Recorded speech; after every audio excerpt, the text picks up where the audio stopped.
Everyone, welcome to Hong Kong U Main Library. I hope you had the chance to use our new entrance on the second floor leading right up University Street. Welcome to the Special Collections area, and welcome to our last book talk of 2016. Tonight we're going to have a book talk by Jason Wong and his book on Umbrellas in Bloom, Hong Kong's Occupy Movement Uncovered. And tonight's moderator will be David and Dursky, who is the author of Dragons in Dannon Village, and editor of the University of Hong Kong China Media Project website. David is a frequent commentator on Chinese media and current affairs. His writings have appeared in the New York Times, the Far Eastern Economic Review, the Wall Street Journal, Index on Censorship, and other publications. David received a Human Rights Press Award in 2007 for an investigative piece about China's internet censorship guidelines. He also producer of Chinese independent films through his Hong Kong production company, Lantern Films. Please may I introduce David. I want to make sure is my microphone working? Is everyone here? I'm sorry we've got kind of you poor people over on your left, our right. I'm facing away from you, but hopefully you can hear me fine. If I were to give you a portrait of who Jason is, I think we would be here all night. And I was going to encourage you first and foremost to buy his book, but I think it's sort of in poor taste, but we have a missing bookseller tonight. Pete from Blacksmith Books is on his way, so I think he should be here pretty soon, so you can buy a copy of the book. If you do have your book, or soon when you buy your book, I hope, and we'll have time maybe for you to sign a few copies if people have them, you can see that Jason is kind of an international man of mystery. He was born in Hong Kong, he's a native of Hong Kong, but his childhood was spent in the United States, in Canada, Italy as well. Where in Italy? In Trieste, Okay, right. the city on northeast. Right. And then he returned to Hong Kong to rediscover his roots, as he says. And he's now a lawyer, a practicing lawyer for a bank here in Hong Kong. He is also your adjunct assistant professor, right, at the Faculty of Law here at HKUL. With all of these responsibilities, he still managed to write. And as a founding member of the newly relaunched Hong Kong PEN chapter, a chapter of the International Writers Group PEN, I can tell you he's also the president of our Hong Kong PEN group. So he's a very busy guy. And your question may be, how does Jason find the time on top of all of this to write? Because of course he's blogging as well. He's writing for South China Morning Post, for Hong Kong Free Press.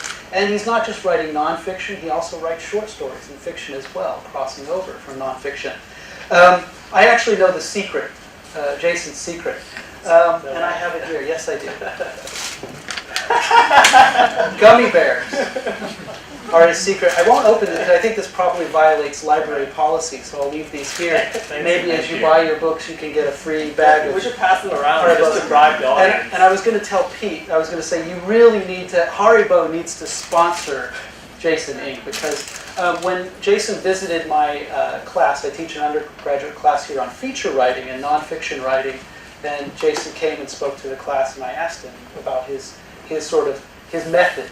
And gummy bears were what he said fueled him through the writing process. But I want to get straight into his, you know this, right? Of course, this book, Umbrellas in Bloom, is the last of his Hong Kong trilogy, which includes No City for Slow Men and Hong Kong's State of Mind. So if you don't have those books, look for them as well. Jason, we talked about this event tonight, and I know in a lot of his events he doesn't really like to read excerpts. I said, do you want to read a portion of the book? Since you don't have your books, and probably even if you did, I would say, I want to read a short portion just to get us started and get a feel of the book. And I just want to start at the beginning with his first chapter, The Day When Everything Changed. And it won't be a long one, I promise, just a minute, but I want to give you a sense.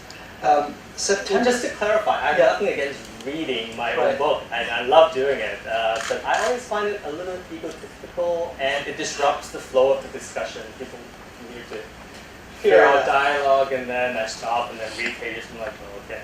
But anyway, I mean that's my personal gripe. Sure. But anyway. Fair point. We're not. We haven't begun the discussion yet, so I think I'm in fair territory here.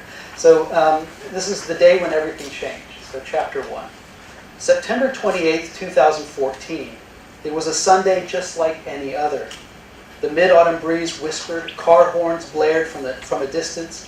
Arcing mangroves clung to a steely wall of office towers. The noon sky sprawled, ashen by cloud and smog. It was as beautiful a day as a city choked by perennial air pollution could get. But something seemed amiss this afternoon, as it had every day for the past 17 years. I had been watching the live coverage on television all morning and decided to answer the call to action. I gathered a few essentials: cell phone, notebook, pen, face towel, and swimming goggles, and left my apartment. I WhatsApped my brother Kelvin and asked him to meet me at Lippo Center in Admiralty. From there, the two of us walked to the section of Connaught Road that has just been occupied by protesters and regular citizens who had come out to support them. We were about 50 yards from the Tamar government headquarters, the epicenter of a massive student movement. So that's the opening section of the book. And Thank you, David. You've just earned a contract for my audiobook. okay, right. Which would not at all be egotistical. Right.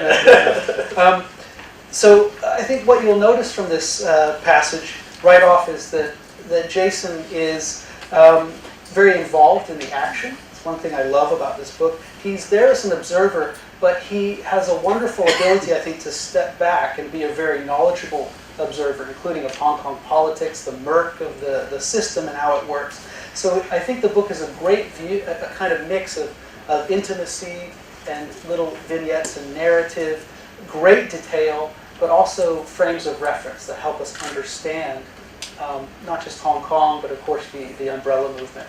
So I don't think we necessarily need to get too nostalgic and reminisce, Occupy or Umbrella. Which do we prefer to call it? Umbrella movement? Occupy movement seems to be the most politically correct label these days. Okay. But perhaps you could start by just explaining the genesis of the book and how did it unfold? When did you sort of know that this was book 3 of your Hong Kong trilogy? Sure. Before I do that, I just wanted to warm up the audience a little bit. I know we're in the library, it's very stuffy, everybody's quiet.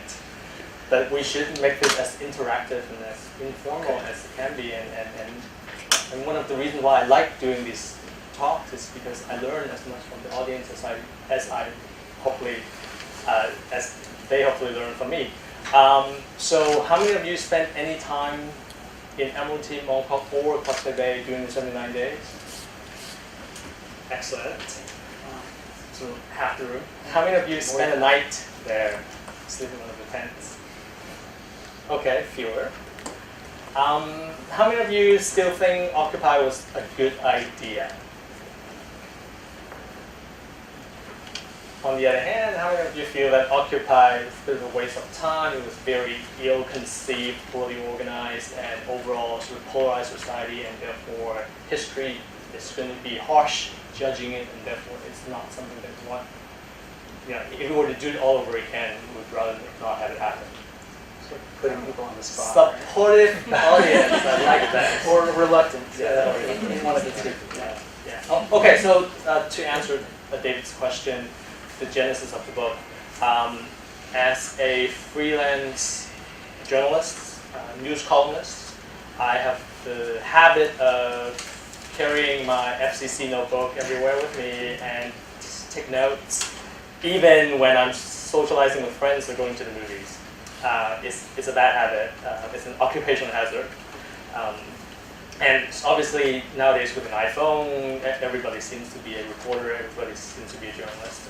And so right from the start, I had the foresight, if you will, for lack of a better word, to keep quite good notes of what happened and take pictures and then write down people's names and whatnot. I didn't think about writing a book at the time because it was such a spontaneous. Nobody knew how long it would take. I mean, it could be over in 3 days or 3 weeks or 3 years, right? And then after it ended kind of on a sour note because the war of public opinion sort of landed on the other side of the war of public opinion because of the daily inconveniences, because of the court injunction applications and whatnot. I needed some space, like most of you, to just take a step back, reflect on what happened, have all the events sink in, which is not unlike how we reacted to what happened in the US just, I guess, 3-4 days ago. And so I didn't start writing a book until 2015. And thankfully, again, I had my notes, and I just locked myself in my apartment and in the Starbucks for 9 months and just banged it out. And it turned out to be a very, very good exercise in terms of just collecting my thoughts, reflecting on events, trying to be objective, trying to look at the whole event from multiple angles, not just my own, but from the localist angle, from Beijing's angle even. And 9 months later, I had the book. And fortunately, it's not the only book written in English now, because it used to be. It was the first book written about Occupy in English. But then I checked Amazon recently. I think there have been 2 other written by American authors. So as I mentioned in the introduction to Umbrellas of Bloom, that I think when it comes to documenting this chapter of our history, the bookshelf cannot be too full. And I encourage people to sort of come up with new books and just talk about, go at it from different angles, because I mean, I write the book as a writer, and naturally the book reflects my ideology and idiosyncrasies, right? And the same thing with other books. And so we need as many books up there on the bookshelf to provide future generations with a balanced view. Well, you just mentioned yourself as a writer. At the start, you said a freelance journalist. Right. So we're getting into different identifications and what those might mean. I know you've. Where did I see you described as kind of an outsider on the inside or an insider on the outside? And as I kind of already mentioned, there's a lot of intimacy in your book. There's a lot of personal narrative. You're very involved, and I think that's a real. I'll go on the record saying that's a real strength of the book. But where do you come down on this question of authorial involvement? And I imagine too, it must have been a very difficult as you're reporting it. As you said, you didn't think you were writing necessarily the book or what was going to happen, but you're clearly very involved, but also reporting on it. One of the main motivations for me to write the book is so that not just people in Hong Kong who are absolutely familiar with the events, but also people overseas who have a bit of an understanding of what Hong Kong is, being a former British colony. But when it comes to why people are on the street, maybe it's a fight for democracy, everybody knows that, but the intricacies of Hong Kong politics, what is 2017, what is the significance of that, what is the MPCSC framework on August 31, you kind of need to get into those details in order to fully grasp or understand the turn of events. So I opened the book with a section on just Politics 101 and give people a fisheye view, a snapshot of Hong Kong political system. And my foreign correspondence friends have written me and telling me that, well, yes, that was the part of the book that we appreciate the most, because we now keep it on the bookshelf as a reference. And then every time we don't understand or forget about Hong Kong's political system, we look up your book and sort of read the first bit. And I also took a lot of time to put together the glossary, timelines, who's in Hong Kong politics, in order to sort of give people who's looking for information, want to read the book from a utility point of view, to enjoy it and also find it useful. Then the narrative sort of changed a little bit as we get sort of into the day-to-day functioning or operation of Occupy, and that's when my writer's hat sort of took over, and I've sort of tried already to pull back on some of the romanticization of my reflections on the movement. I try not to get too carried away, because I mean it was a very romantic period for a lot of us because we've never seen Hong Kong in that light. But I also didn't want to dwell in that too much. But in any event, Can I ask, was the Hong Kong's, you just mentioned the Hong Kong 101, right? Yeah. This kind of crash course in Hong Kong politics. That's chapter 2.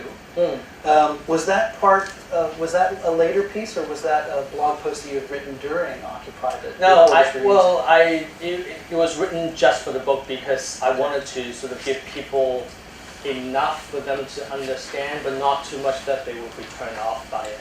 Right. Yeah. And that's one thing I like about it. It's very, you have a lot of different approaches in the book.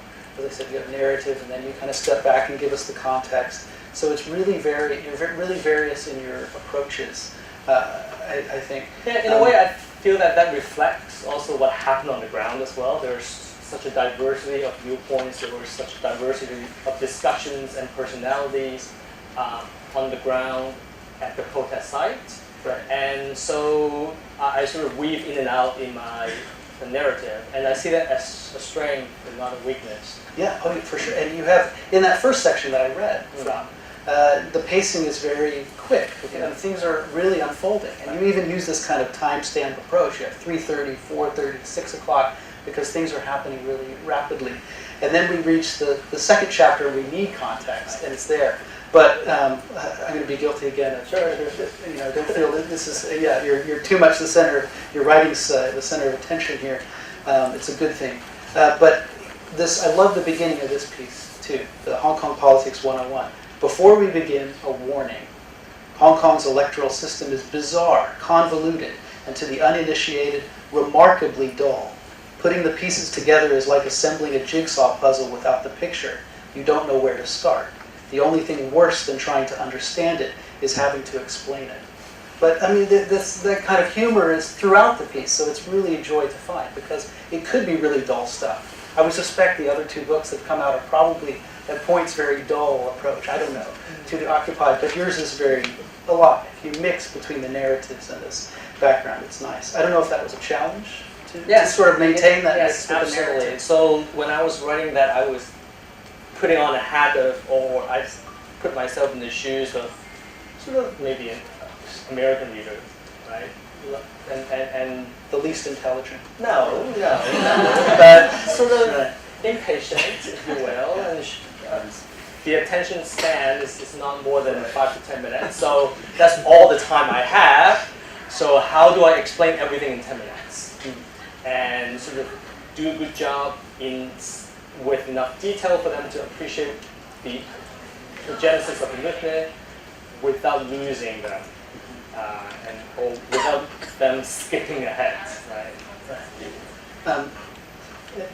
And I think I want to jump back to my last question a little bit, and I'm going to kind of push you a little bit on this, because I think we didn't really get into it. But I'm interested in that your involvement at points, and it comes up again and again in the book. And as I said, it's a real strength of the book.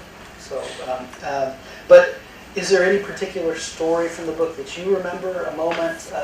I recall, for example, you're a lawyer, so I suspect there are points when people would come to you for legal advice.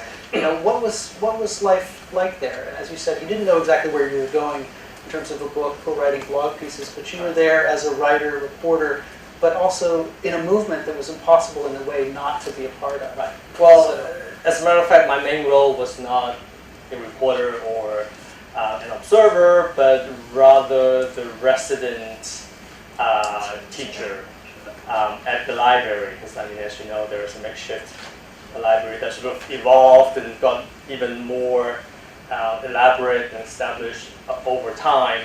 And the idea came to me, I think, on October 1st or 2nd, very early on. We're talking about 3 or 4 days into the movement, when I noticed everybody was volunteering. There were people passing around food, there were people who baked muffins and just pass them around, and there were people just setting up furniture, there were carpenters, and everybody was pitching in and doing something. And I said, well, what can I do? And then I said, well, I guess my skill set may be limited, but maybe I'll apply that. And so I just went to the back alley and grabbed a cardboard box and cut out a piece of cardboard and write on there, free help with homework, law, English, and essay writing. And that was the beginning of my sort of hanging up my shingles and I started to teach. And then I just didn't stop. I did that every single day. As soon as I finished work, I would run over there. And so my teaching hours were 6:30 to 11:30 or something like that. And then Friday night and Saturday night, those are the 2 nights that I didn't have to work the following day. And so I would camp out there, and then Saturday the whole day and Sunday the whole day I would teach sort of from 10 to 7 p.m. And then over time I collected, or I had a group of students whom I got to know really well. And they happened to show up more or less at the same time. And so we became friends.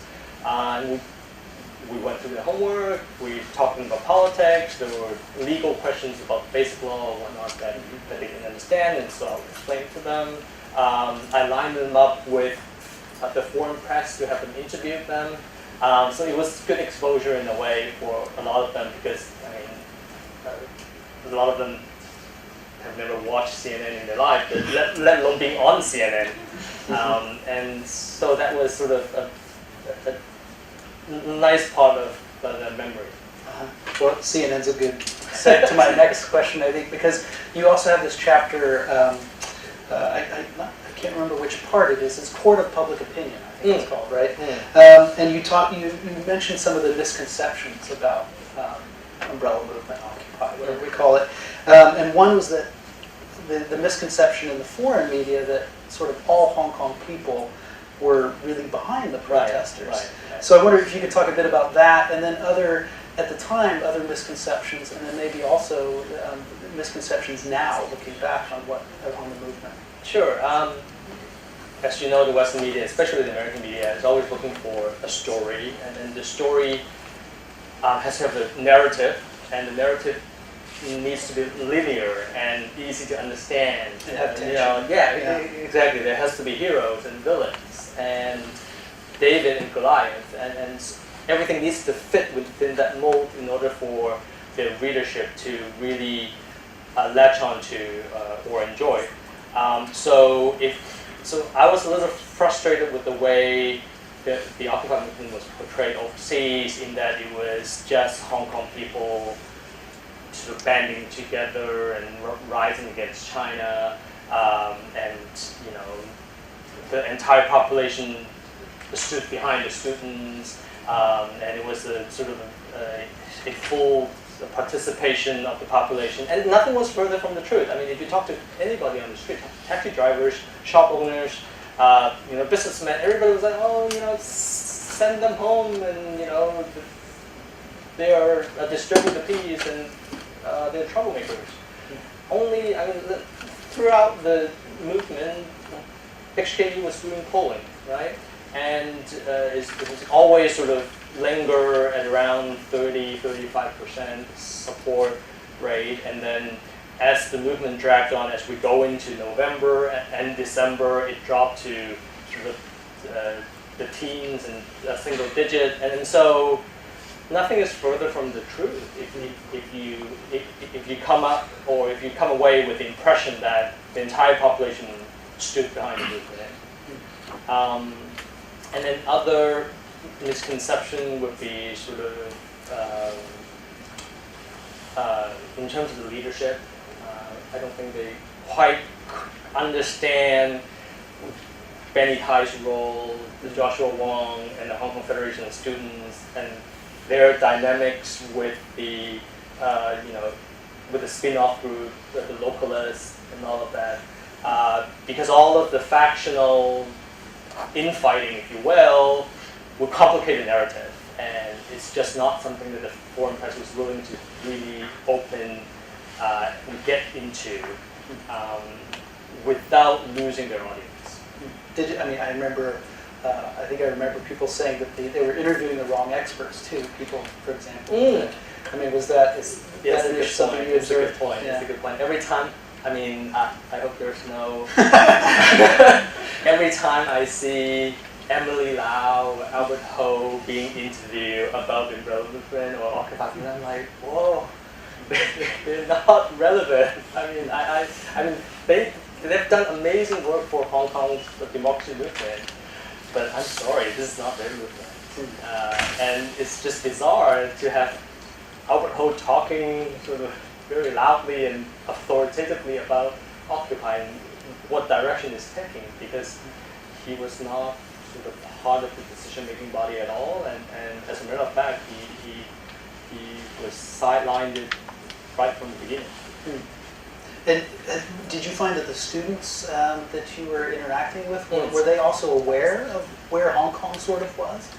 So you mentioned those opinion polls. Did they realize, recognize that Hong Kong was, maybe a portion of Hong Kong was getting tired of the movement or inconvenienced? Oh, absolutely. Starting very close to home, their parents, right? Yeah. I mean, most of the parents is extremely against their participation. I mean, they feel like this is a political movement, it's politics, you're just a student, you're just a kid, why are you involved? And then add on to the whole mix is news about, or news stories about the triads or the mafia being mobilized to, sexually assault girls and to attack boys and all of that sort of give parents the pause. And almost every one of my students, and I have about 25 to 30 of them, were not on talking terms with their parents because it was like every time they talked, they would fight, and so they would just stay out of any discussion at home and tell the parents that I'm just going out to a movie and then head over to MOT, and that is not at all an exaggeration. It was a very prevalent story that rings true for a lot of the students. May I add on that as well? Because I was talking to some super high power managing director from some international companies that sort of like already retired, at a very early age. And they were commenting and they were saying that they would never ever employ somebody like Joshua Wong or somebody who was involved in the umbrella movement, what was called before. And then I think that caused lots of parents, lots of concern as well. So, all right, I'm paying for you to go to you to do your LLB, to do your master's on Jason's tutelage. Now, what good are you going to do? Come on, you're not going to bring in a single penny to the family. Yeah. No, I mean, that's a good point. I recently wrote a piece in The Guardian about Joshua Wong's future plan. And because I asked him, so it looks like every door is pretty much closed to you. You're not going to get a job in the private sector. You're definitely not going to work for the government. So your only option is politics, right? But politics is unpredictable, right? I mean, one day you're in, the next day you're out. He was pictured, was it today, with Marco Rubio? Yeah, right. Visiting the Congressional Executive Commission on China, etc. But I mean, that's certainly one aspect. But you do, in the book, you have the section you talk about the Tale of Three Villages, for example. Hong Kong 2.0, I think, is the chapter right after that. And you talk about the ways umbrella movement changed people's perception of youth in Hong Kong and of Hong Kong. And it's one, you've got this section about, you talk about our social media tools, and we've got our, whatever it is now, 4G, 5G, 8G phones, or whatever we have, we're also connected, right? But so disconnected at the same time. And just as you wrote in the beginning of this moment of kind of sudden change, it seemed that umbrella for you and for other people was also that, a moment to kind of reacquaint ourselves with Hong Kong. Yeah, which sort of harks back to a point I was making earlier that it's hard not to romanticize that period of time because it was a Hong Kong that none of us had seen. I was born and raised here. I remember what Hong Kong was like, and I've been back for 11 years now, and I still don't know my neighbor's name. And when someone offers me anything on the street, my first reaction is, "What do you want?" And that's sort of how everybody functions in a big city. But then for 79 days in 3 pockets of communities in Hong Kong, all that went out the window. And everybody were suddenly family, and a real community, and that is really refreshing. Even though it didn't last, right? After the 79 days, it seemed like we've now reverted to our old life. The important message to me is that it's in here, right? I had a glimpse of it, and it exists, and that to me is more than I needed to know. Mm-hmm.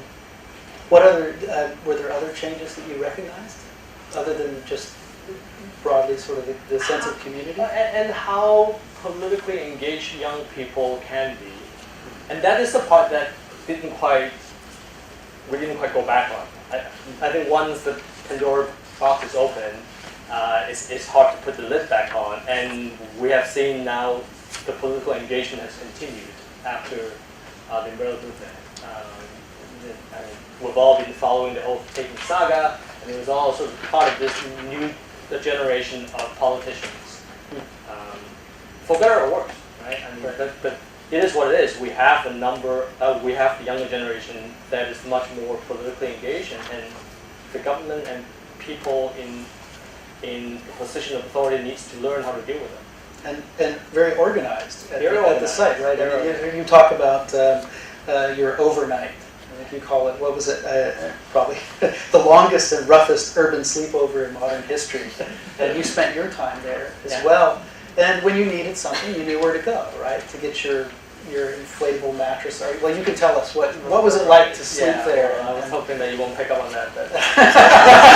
Because the inflatable mattress was actually, there was only like 2 in the entire MOT, and reserved for medical needs, right? Reserved for people with an injured arm or who fell and broke their leg or something.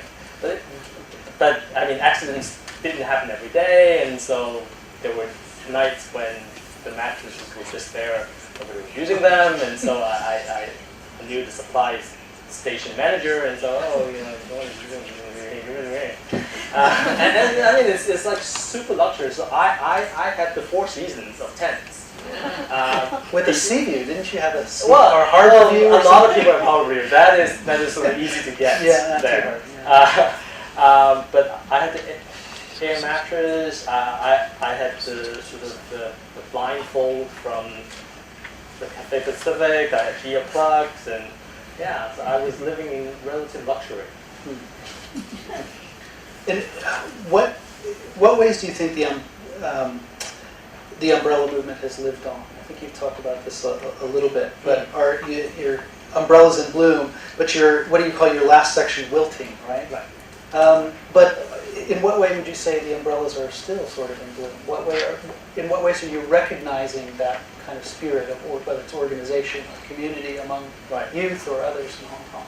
Yeah, so if we will indulge in the flower metaphor, which runs through my book, even though the flowers or the blossoms have wilted, but the seed remains, and the seed has been planted in everybody's mind, I feel like. And the seed of social awakening is not something we should underestimate.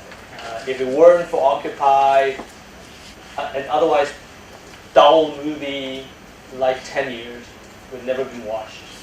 People wouldn't go on the streets and watch a 2-hour movies about, a dystopic view of Hong Kong. They would much rather watch Iron Man 5, another big Hollywood a superhero movie. If it weren't for Occupy, we wouldn't have 23-year-olds running for office, winning office. So these are just a few examples of how Occupy has completely transformed society. the level of political and social engagement is the highest in our history. And it's all because of Occupy. And, well, Occupy is, of course, umbrella movement is Hong Kong, but we've seen other movements, Sunflower, Taiwan, and your book has been out since, was it printed February? I remember seeing you in Beijing at the book fair. It came out in March 2015. Yeah, and there was I thought there was a printing problem, which, I don't know, maybe later we can talk about some of these issues with the bookseller's case in Hong Kong. But I remember I ran into you on the steps going up to the Beijing Book Fair. We were both at the literary festival there, and they were almost literally hot off the press, the books, I think, and getting them up to Beijing was a problem. So it's not been a year yet, right? No, it's only been 8 months. Yeah, it was launched March 2016. Yeah. But you've been, I think you've been around the region, of course, a lot in Hong Kong, but promoting the book beyond Hong Kong as well. So are you, what are those audiences telling? What kind of interests them about the movement and about your book? I was in Singapore, Bangkok, Beijing, and Toronto and New York. Giving book talks and sort of that doubled as a book launch. Very interesting experience. People react very differently. The Q&A was the most telling bit of the talk because you can tell so much by just judging by the questions that people ask. Singapore obviously is a very different society in terms of the civil liberties and freedom of expression. So people really focus on that. People ask, can we do something like that in Singapore? If we did, would we have as many students come out to the streets? Because so much of the education is about being obedient, it's about following rules, right? So how can you have an act of the disobedience when the whole premise is to break rules? Right. In Thailand, people were curious about what lessons we can learn from Hong Kong in breaking this constant cycle of military coup and then red shirt, yellow shirt, and then you hit the reset button and things start again. They feel like they are trapped in some time warp and that every 3 years history repeats itself. And most people in Thailand are sick and tired of protests. And they were also surprised by how we sort of overreacted to tear gas because tear gas is such a common thing in Bangkok. And one of the students put up his hand and said, well, I just want to share something. In Bangkok, when we get hit with a tear gas canister, we pick it up and throw it back at the police. So it's really not a big deal for us. But anyway, so those are really interesting discussions, not only for them, but especially for me. Sort of being in this Hong Kong bubble, dealing with Hong Kong politics for so long to get sort of a comparative analysis. And speaking of Thailand, of course, we had recently Joshua Wong is one of there are two prefaces, right? And one is Joshua Wong wrote your first preface, and I believe you translated it. Right? Yes. But he had his own Chinese version. Yeah, in Thailand recently, where he was detained. Right. So I don't know, and you have maintained contact, I'm sure, with him. Yeah. Since he's moved on. Yeah, we're friends, and we talk on WhatsApp on a regular basis. As a matter of fact, I was quite involved in arranging his trip to Bangkok. It just so happened that I was in Bangkok talking about my book and speaking at the HKUL and Thomas Universities. Those are the Harvard and Yale of Thailand, so I got to know a lot of the academics and reporters. I also spoke at the FCC Thailand. And then a week later, he told me he was going to Bangkok to do exactly the same, sort of talk about Hong Kong politics in the context of the Thammasat massacre that happened exactly 40 years ago. And so I sort of set him up, created a WhatsApp group to have him sort of be connected with the reporters and academics there. And he was very concerned about safety. He was worried that once he get in, he might be attacked by hired thugs, or he might be abducted, like one of the sellers was was abducted in Thailand while he was vacationing in Pattaya. And so he was very concerned about safety. And so we hired a bodyguard and we moved his hotel to a more sort of prominent area, where security is more assured. But then I also warned him, there's about 70% chance you won't be able to get in. Maybe the airline staff at the Hong Kong airport would just tell you that the Thai government has issued a list, and these are the people who are not welcome to Thailand, and you won't be able to even board the plane, or even once you get there, you might not even be able to get in, and they'll send you right back. What we didn't know is that Thai police would detain him for 11 to 12 hours, which seemed entirely unnecessary. But this is what it is, and we set up a WhatsApp group so that when he was in danger, about to be attacked or something, that he can just immediately text us, and then all of us can respond, both people on the ground and people in Hong Kong. Then we can also contact the media and have the media put pressure on the government. But none of that really worked, because as soon as he was arrested at the airport, they took away his phone. There was no Wi-Fi at the airport either, or in that detention center anyway. So that was what went down that day. And in your own introduction to the book, you talk about the Occupy movement as a referendum on the relationship with China. So with that case, I think it's maybe we could talk a bit about that. It's always the elephant in the room these days. Right. But do you want to elaborate on that statement? You still see Occupy that way? Yeah. Well, if there were any doubt how we feel about mainland China, how we feel about the long arm of Beijing extending into aspects of our civic society, then there's no better survey than Occupy. And then you can really tell who still supports the pro-democracy movement, who is taking a back seat, and who thinks that sort of paying the mortgage or getting a job or going to China to do business is more important than constitutional rights. And so, in that sense, it was a referendum, and it was quite clear sort of where we ended up. I mean, it's interesting you mentioned these two issues. We have constitutional and basic law issues, democracy on the one hand, and then these kind of Mingsheng, as they call them in mainland China, are these livelihood issues. Yeah. But there's I remember a passage in your book. You have a friend, was it Vincent or something like that, and his wife. A friend and his wife, and you tell the story about they have a 2-year-old, and they're really irritated and frustrated by Hong Kong because their 2-year-old, they have to submit a CD-ROM with all of their accomplishments, right, in order to get them into kindergarten. And so it's this wonderful picture because you have them participating they're there in Admiralty, camping out with you, but they're also concerned about these kinds of issues. So great details like that in the book that kind of give you an indication of some of the issues in Hong Kong. But what's your read on Hong Kong now? Are people worried about property? Are they worried about education? Well, Hong Kong has changed and shifted quite a bit after Occupy. It's been 2 years, but 2 years seems like an eternity. I mean, so much change.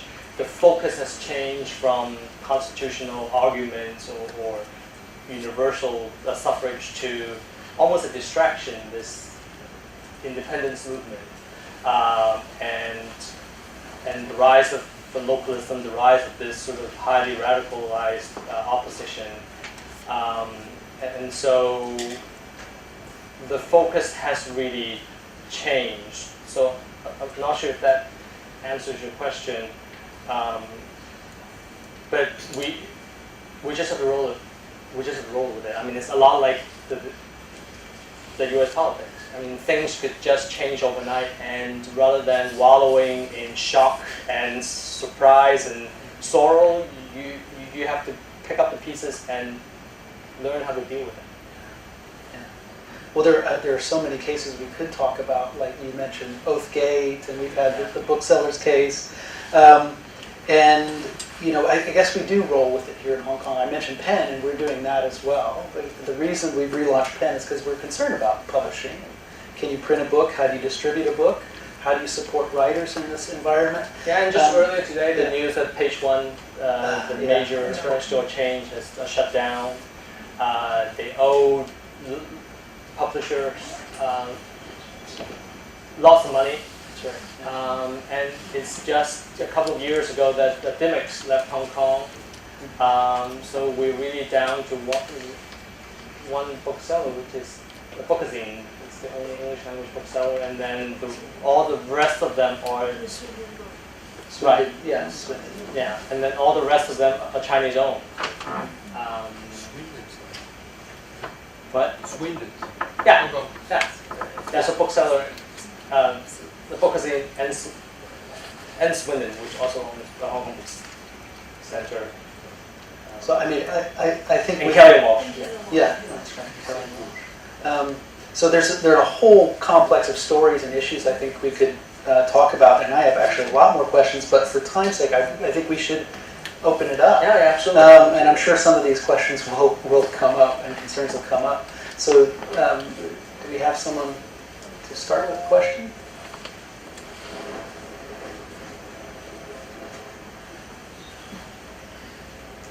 Let's do the library. I think people.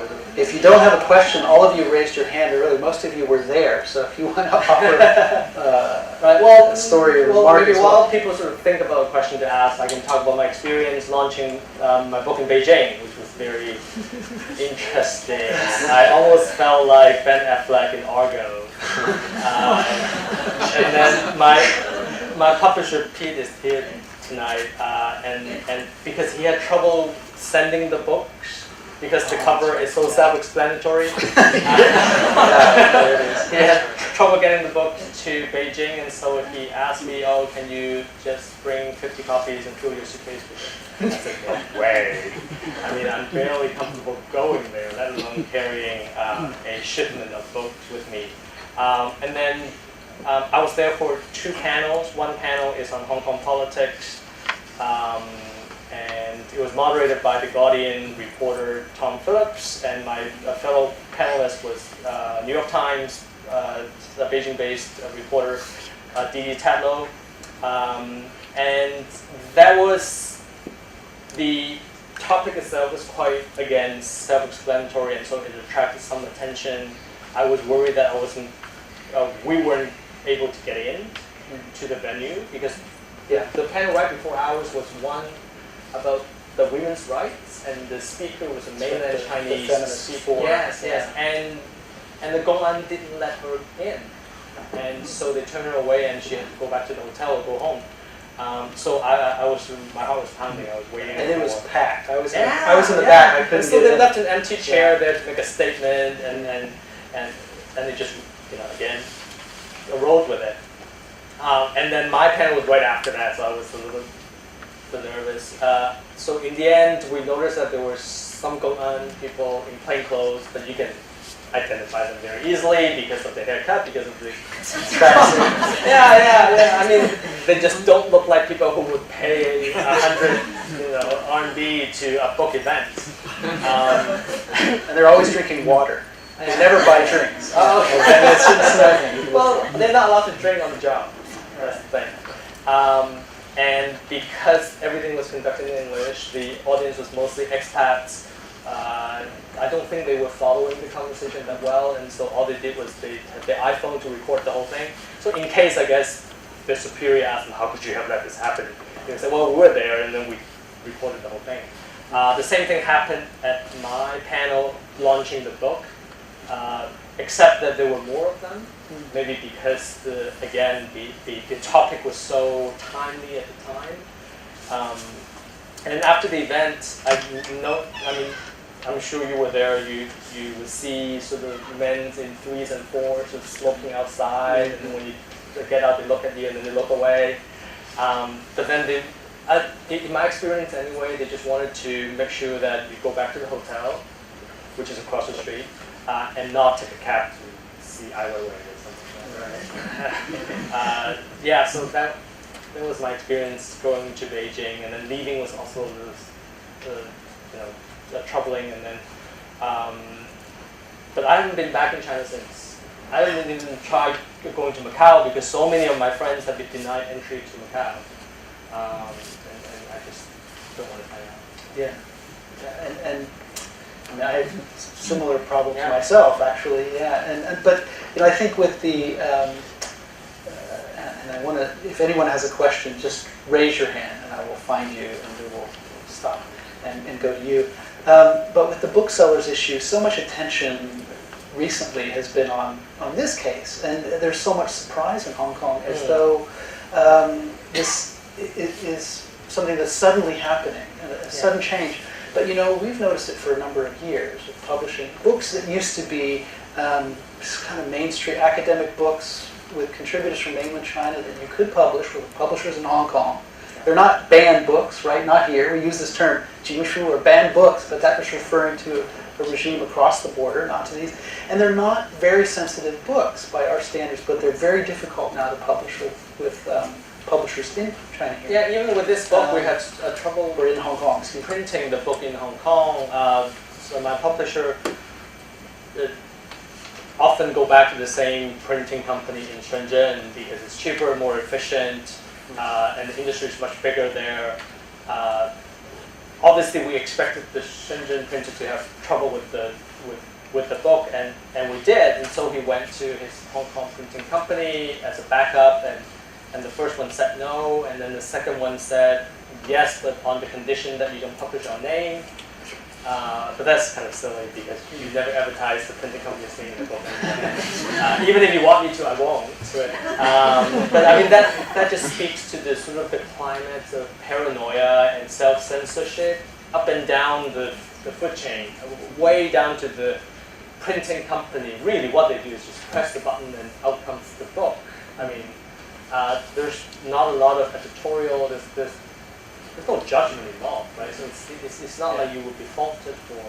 But I mean, it is what it is. I like the bookseller incident because it's a really good textbook case in that the booksellers aren't the best ambassadors or poster boys for freedom of expression. Because, I mean, if you really talk to writers and intellectuals, they will tell you that, well, those books are tabloids, they're not well researched. And so for them to be held up as the paragon of freedom of expression is kind of ironic. But here they are anyway. And the idea is that we need to protect free speech and free expression, regardless of the quality, regardless, I mean, obviously, I mean, there are legal boundaries, there are sort of literary boundaries, but those are in place already. Exactly. And in a lot of ways, the same thing is happening with the oath-taking saga. Maybe Lau Wei-ching and Bajio, the sexist Leung, are not the best representatives, the best ambassadors of democracy, because some of the behavior is borderline racist, and they're not sort of the paragon or the role models for democracy. But still, we need to back them up because we need to protect Hong Kong's rule of law, and that's why I thought the bookseller case and the oath-taking controversy actually have a lot in common. We should focus on principles, but not necessarily the actors or the players. Exactly. Yeah. Good. Yes. Difficulties with the publishing, are they primarily caused by self-censorship, or are there other issues that play a bigger role? Right. Well, it's a question better answered by a publisher. But as far as my understanding is that there's a lot of sort of this invisible hand, this cloud of censorship operating. People are so scared, publishers are so scared, printing companies are so scared, probably because they've had a conversation, they've had lunch with a Beijing operative or representatives from the liaison office who just tell them, hey, don't do it. And then there's sort of incidents like that, and then it gets circulated around, and other publishers will hear that stories, maybe an urban legend, but then that creates a cloud, a climate of fear, and so it's a really interesting nuanced combination of censorship and self-censorship. And I think we do have to recognize that there's a strategy for it too, and ownership is another issue. So if you look at, you can do this in Hong Kong still, if you go and look at the ownership changes of the major publishing houses and look at who owns what, you will find that majority stakes have been purchased in a lot of publishers. Right. And I know of specific cases, I can't really talk about too openly, but where this happens, and the line moves after there's a purchase of a majority stake. It's very clear. Right. And predates by several years, this bookseller's case. So it was happening quite conscientiously. So that's a real another way concern. is through the checkbook or the pocketbook, right? You just buy stakes, buy ownership in publishing companies, in bookstores. I mean, all Chinese language bookstores are now owned by, sort of a mainland Chinese company. And then there are sort of the more overt signs. I was talking about Boo. About Boo is a publisher, also a member of Pen Hong Kong, founding member of Pen Hong Kong. And he told me, but nowadays when you go through the Shenzhen borders and the X-ray machine, they really focus on books. They make everybody put their hand-carry luggage through the X-ray. They're not looking for metallic objects. They're looking for square, rectangular-shaped objects, right? Yeah. And then they will pull it out. But the trouble is they're not really well-versed in literature, so they don't quite know what is permissible and what is not permissible. So maybe they end up erring on the side of caution and just take away everything. Exactly. But that creates some tension between the frontline people and then the supervisors, because nobody wants to be responsible, nobody wants to get into trouble. So I mean, all that is happening. And I think there's, a lot of focus on the printing and distribution, a lot kind of the source of the books themselves. There used to be, well, there still is, of course, a lot of self-censorship at presses. So I've worked on books in Chinese from mainland writers, for example, and words like Chinese Communist Party will be changed to authorities. You think, even the name of the party that everyone knows themselves because they're members that runs China does not want its name. So if a policy is attributed, it's not usually to the Chinese Communist Party because that's seen as somehow, provocative, but it's authorities. So that kind of thing I've seen, but much recently it's very clear that the whole range of books that still under that kind of system would have been published 3 or 4 years ago, a lot of them won't be now in Hong Kong. So, we must have. They've thrown out Oathgate, booksellers, all kinds of great stuff. Just a question about what your ideal state of Hong Kong would be. Because obviously all this talk about infringement of freedom of speech and everything that comes with it, that's a function of the fact that by 2047, this whole two systems is going to end. And so do you envision the ideal state of Hong Kong to be its own nation state, or for this two systems to sort of go on in perpetuity, or I'm not sure what is the ideal setting that everyone Isn't this the thinks question of. you dreaded? No, it's a big question. It's a big question, and it's a question that I would attempt to answer from my viewpoint, but I would like to hear what the members of the audience feel also. I think, and it's a theme of one of my short stories I've just written last month, is that I think we just wanted to be left alone. We want China, we want Beijing to honor the basic law, our constitution. We want them to honor the truly one country, two systems. We want them to honor this arrangement of the semi-autonomy. Right? If it's local affairs, then we should have the right to adjudicate, to decide. There are only two types of matters that we need to defer to Beijing, and that's the national defense and diplomatic relationship with other countries. Outside of those two areas, then just let us be our own, governor, be our own,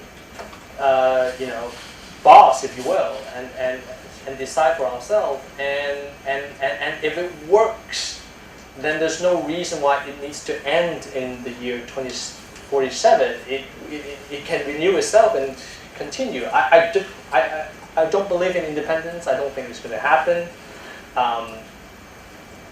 And I don't think to a large extent it's in the best interest of Hong Kong that Hong Kong is a standalone. I mean, it's sort of hypocritical of me to even talk about it because it's at this point in time, it's just not going to happen, right? So if you ask me, the question, my short answer is just respect the basic law, right? Respect the joint declaration, which is an international treaty, right? And just follow that until 2047, and then talk about renewal at that point, and that would be sort of my picture of an ideal Hong Kong. Yes.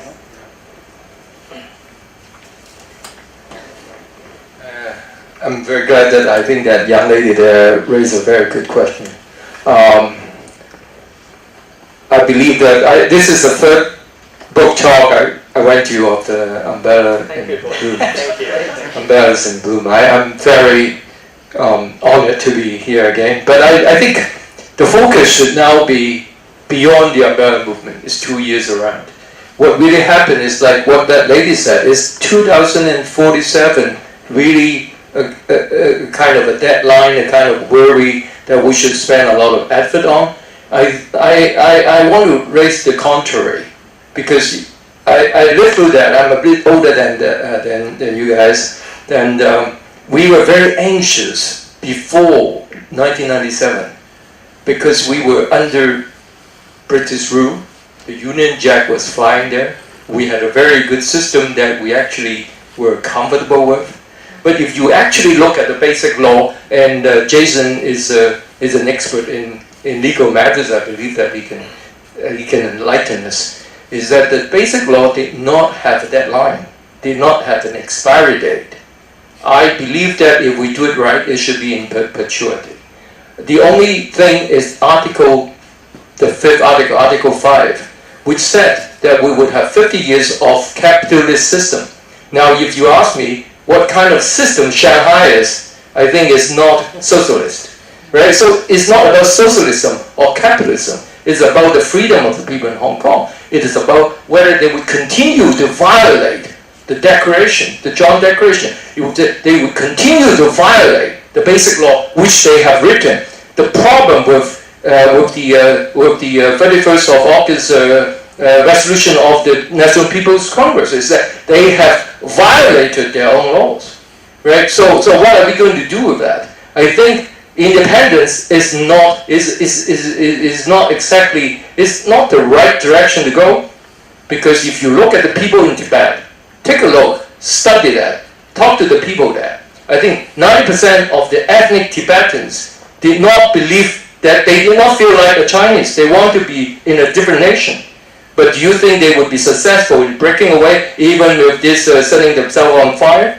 I think Hong Kong had a better time in the first 5 years after the handover, which the central government did not intervene with the Hong Kong affairs. So my answer to all this is, I don't have a crystal ball. I think we should study the Chinese and see what they are doing. We have been too focused on ourselves. We don't know what Xi Jinping has in mind. We just had a seminar over there of AGI, and the people outside Hong Kong are very optimistic about doing business with China. I think this is a lot of bad news going on here, because with Donald Trump and a turning of the tide in Western Europe, China would not be the villain.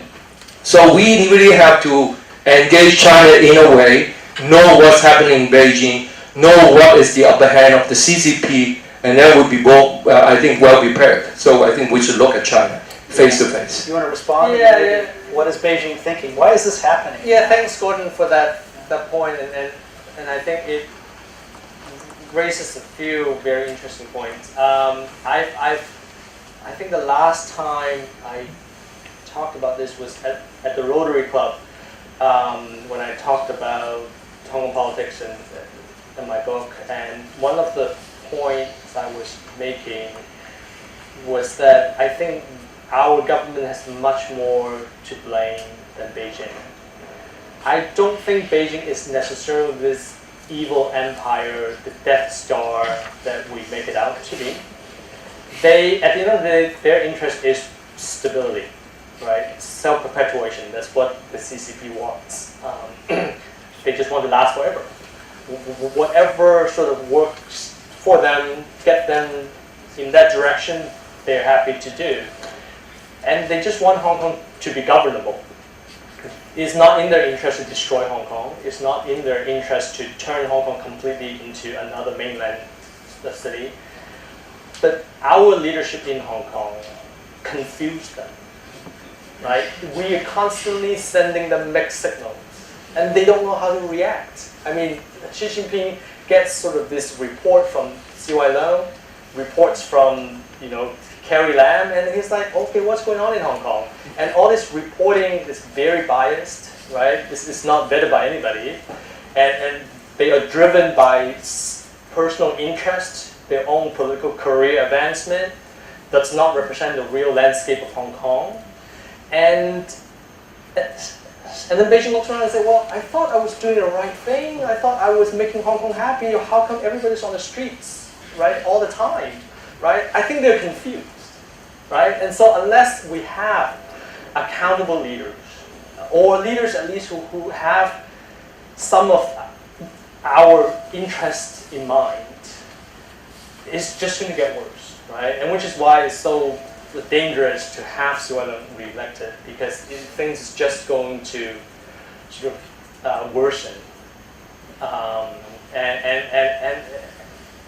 And so, in short, the point I'm trying to make is that it's hard to, I constantly try to put myself in the shoes of Xi Jinping and the rest of the leadership and wonder what would I do if I were in their shoes, and maybe I would have done exactly the same thing, right? And the people to blame is really our own leadership. And so I hope we don't have the right to vote in March, but the 1,200 people who have the right to vote in March realize that point. Any other questions? While you think of whether you do, I guess I could play devil's advocate a little bit and say, well, how do we look at China and read its actions outside of Hong Kong? Of course, Xi Jinping has also, since 2012, been presiding over his own crackdown on civil society. And I wonder how much Hong Kong is a concern, its influence. China likes to talk about hostile forces and color revolutions. The fact that Joshua Wong is now meeting with the CEFC folks, would be definitely not escape notice. I would say no party is always that trip, by the way. Yeah. So there may be, overly sensitive nerves. We don't know maybe what it's about. And then I try to put myself in Xi Jinping's shoes. He's just maybe one notch better than Kim Jong-il in terms of how everybody around him is waiting for him to make a mistake, right? There's such intense factional infighting. And one wrong move is going to give the other faction all the excuses they need to topple him. And so he has to tread with great caution. He has to handle Hong Kong, which is the hot potato, very carefully. And he knows he may or may not be able to trust these people. And and liaison office is kind of a cesspool. CY Leung sort of tells him what he needs or what he thinks he wants to hear, always trying to press the right buttons, but not to be trusted either. So I think he's also trying to feel his way around, constantly meet with other officials of Hong Kong to get a different view. But at the end of the day, it's a tough job, and it's not a job that you and I want. Right? Well, we still have some time for questions, so please. I have a question. Yes, please, Gary. So when I first arrived in Hong Kong in 2003, I remember an announcement in the news about an official saying that Shanghai was 10 years behind Hong Kong in terms of the financial sector. Now it's past 10 years, and with the whole two years ago, the movement, and now things happening more so in Shenzhen, do you think that it's possible that Hong Kong is going to eventually be treated as the black-haired stepchild, Right. red-headed stepchild, and we're going to just leave you there, and we're going to just deal with you as you come along and create us problems, but we're going to focus more on the financial areas that belong to us. Right. Thank you for that question, Gary. I get asked this question almost every time. Are you worried about Shanghai being overtaken, Hong Kong being overtaken by Shanghai and Shenzhen, because so much of our economic and financial edge seems to have eroded? And so you can look at it from 2 points of view. On the one hand, yes, Hong Kong seems to be sort of mired in this perpetual fight between the establishment and the opposition. You know, all the filibustering happening in Legislature means that things don't get done. So on the other hand, you know, decisions are made in minutes. You know, in Shanghai, if they want to build a new airport, bam, and it's done. But on the other hand, they don't have the rule of law. They don't have the economic and financial and legal infrastructures that we do. So I mean, the argument is sort of even. But I offer a much more, I guess, personal and if maybe a cynical response, which is, I don't really care. I don't think we care about whether Shanghai is number one or Hong Kong is number one. I think only a very small number of people in Hong Kong care. It's a bragging right for the ruling elite. It's a bragging right maybe for the tycoons. But it doesn't affect our daily life. We just want to be left alone. We want our freedom of expression. We want to go to work, pay our mortgage, support our family. That's what we care about. I don't care if Hong Kong slips to number 5, right? And that's why we like Taipei. And Taiwan is sort of number 36 in the world's most competitive countries. But we love Taiwan because it's sort of Chinese people, it's a Chinese-run democracy. It seems to be functioning. I mean, obviously it has its flaws, but more or less people view that way of life much superior to Hong Kong. People seem happy, even though there's not a single skyscraper in Taiwan except for 101. It's a sprawling city. When you go there, it feels like, you know, Tokyo in the 70s. But who says we need a lot of skyscrapers? Who says we need to be the leading financial center and be better than Singapore, better than Shanghai? It's only people who do the rankings and people who are the ruling establishment that really care. Yeah, so that's my cynical, personal response to Gary's question. Any other questions? Yes. I have. Go ahead. Oh, okay, thank you. It's actually very interesting for me, and I'm actually very happy that you and the gentleman in the middle, that you guys are not pro Hong Kong independence, because I think everyone here saw what happened in the Legislative Council and how the noises and perhaps the ideas of Hong Kong being an independent country is gaining momentum here in Hong Kong.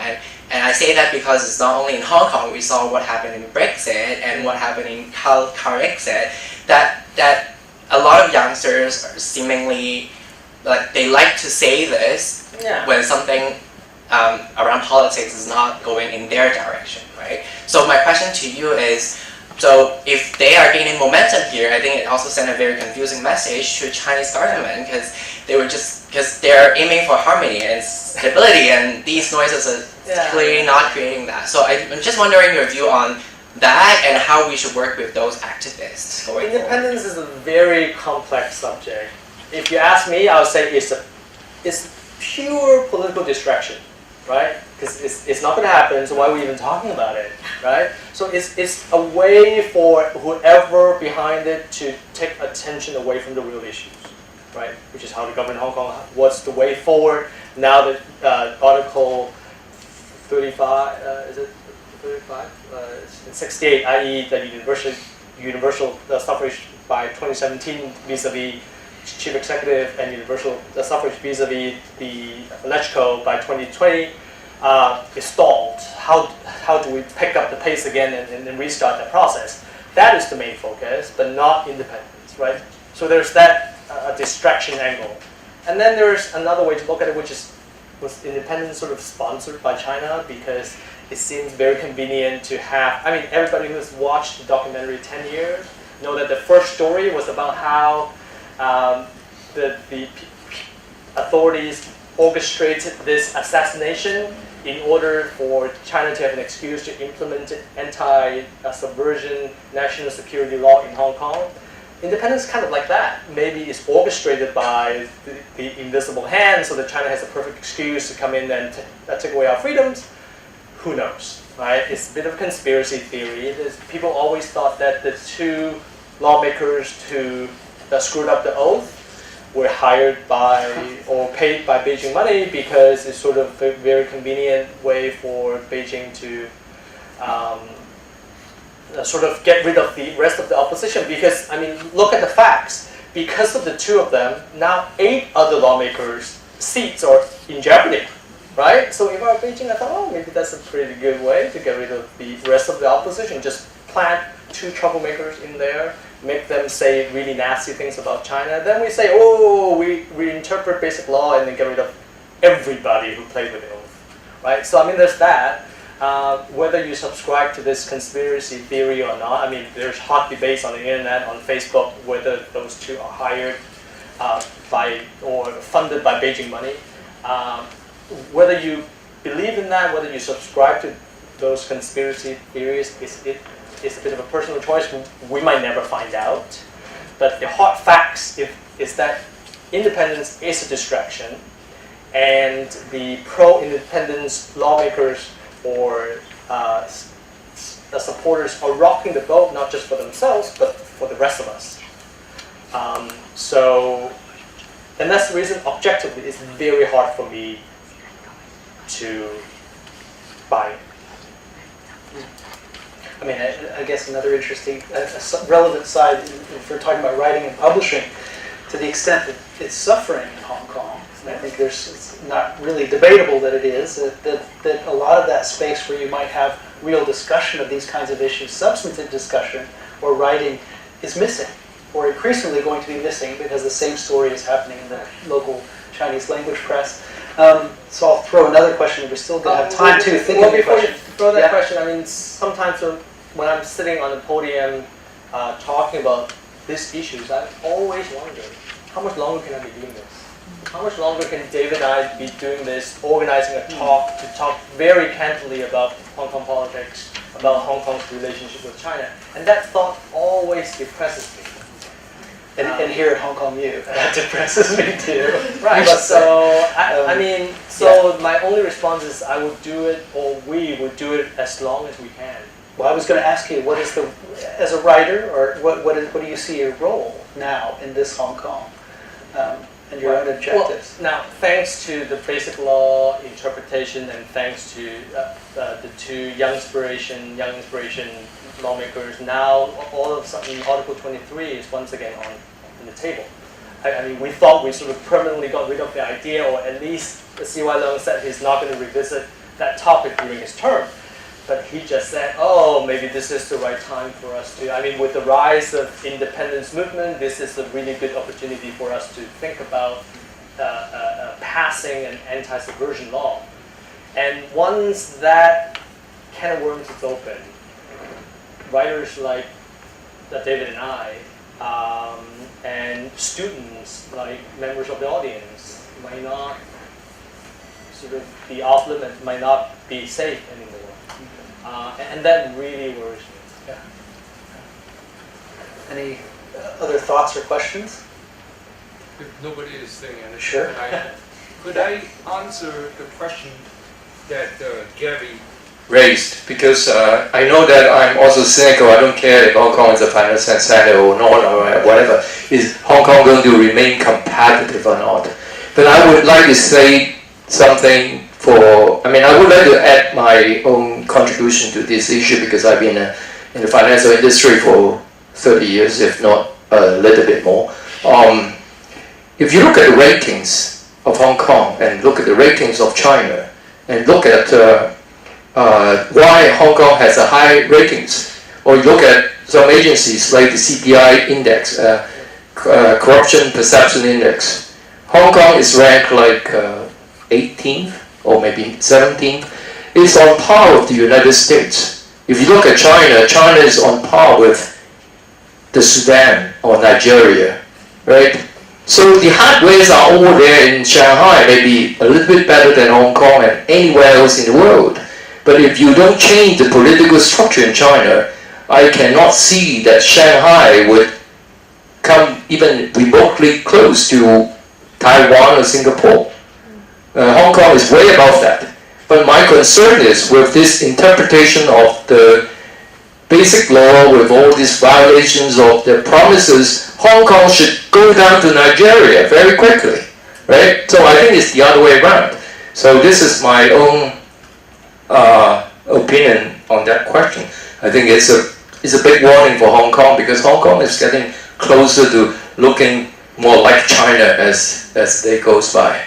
So the other thing about the independence, you may think or feel happy that we have a momentum here, but if you look at the popularity of those two legislators in the 7 million people's mind of Hong Kong, I think the momentum is going the other way. It's going south.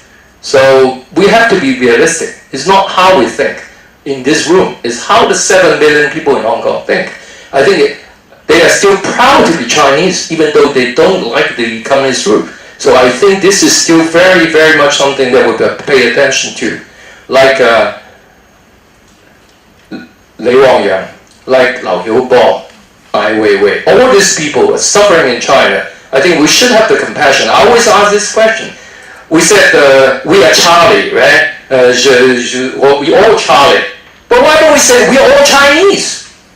I have nothing in common with the way the people think in Shanghai. But we see the sufferings of those people there. We see the violation of human rights. We see there's no freedom of expression. We see the torture.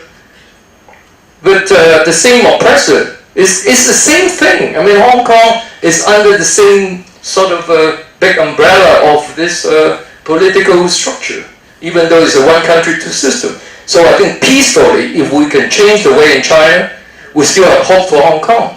I think because the basic law has been there in the first 5 years, there's no argument between Hong Kong and China. And China, for a time, was getting better, and then something changed. This is a big lesson. That's why I think we should focus on China and see if we can help out with the movements in China in a peaceful way. Yeah, thanks for raising that point. One of the reasons why I have real trouble agreeing with the localists or agreeing with the sort of more radical pro-independence parties is that they don't make a distinction between the communist regime and mainland Chinese people. They attack them with the same ferocity. And that's irrational, that's immoral.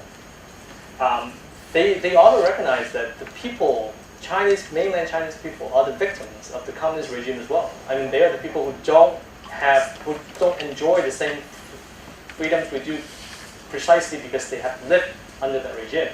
And so it's very hypocritical for you to sort of ride on your moral high horse and talk about universal values and democracy, and then attack the very victims of those abuses. And so I really want them to come to a forum like this and have a recent debate and just, so that we can get something on the table and hopefully I can persuade them. But to me, there are such logical flaws in the arguments that needs to be pointed out and called out on. But interestingly enough, campuses across Hong Kong, localism is very popular. Just outside the Democracy Wall, I saw there were signs talking about Hong Kong independence and attacking China and Chinese people. So I thought, wow, there's a lot of work to be done.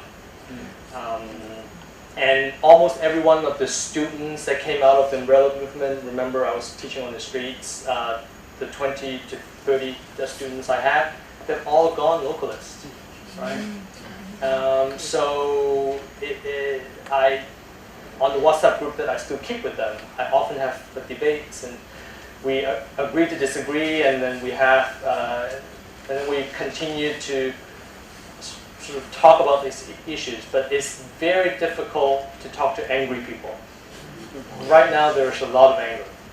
Maybe we should work on setting up that forum. I don't know where we would do it, which university would agree, or. But I want to finish because we're almost out of time by returning to your book and your writing, and just sort of ask what is in store for us as readers of Jason Ng. And when you go home and you open up this Haribo and eat all, that's for you. Eat all those gummy bears. What are you going to be writing? What are you working on? If I become diabetic, it's because of this. I just contributed to an anthology. It's put out by the Hong Kong Writers Circle. It's a wonderful group. They put out an anthology every year. It's tons of work. We're launching on December 15th, so if you're still in Hong Kong, not away in your home countries to celebrate Christmas or the holidays, then do come. The short stories about the future of Hong Kong will be in there, so and I hope you enjoy them. Then I need to worry about, now that I've completed my trilogy, I need to worry about what to do next. Writing the next series, or sort of crossing the boundary from non-fiction to fiction. Maybe write a novel. But we all know about the novel reading culture in Hong Kong. People don't like reading novels. People like to read for utility, not for pleasure in Hong Kong.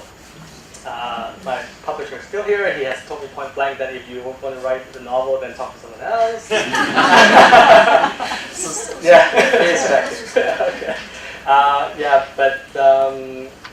Anyway, but that's the interesting about the creation or the creative process, because you never know what's going to hit you one day, and then you have a eureka moment.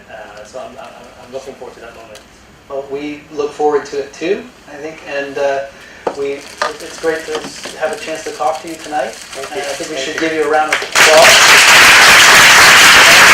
Can I say, am I right, Pete, that you have books there? Oh, yeah. So okay. So sorry, Pete. So there's Pete from Blacksmith Books, and please get your copy. And we'll stick around. I'm sure you can interact and talk to people. Sure. And I'm happy to sign the books that you buy today, or if you have copies of my book that you brought, I'm happy to sign it too. Yep, thank you. Okay, well, thank you, Jason and David, for speaking tonight, and Library would like to give you this little gift coming by. Very nice. Thank you. Take one gummy bears, and you're going to get now, and you have a memory stick. Before you leave, we put some feedback forms on your seats. If you can give us a little feedback so we can know how well we're doing and what you'd like to hear in the future, that'd be great. And well, again, thank you for coming. Books will be sold outside, and you can get a copy and then come back in and have David sign it and do it.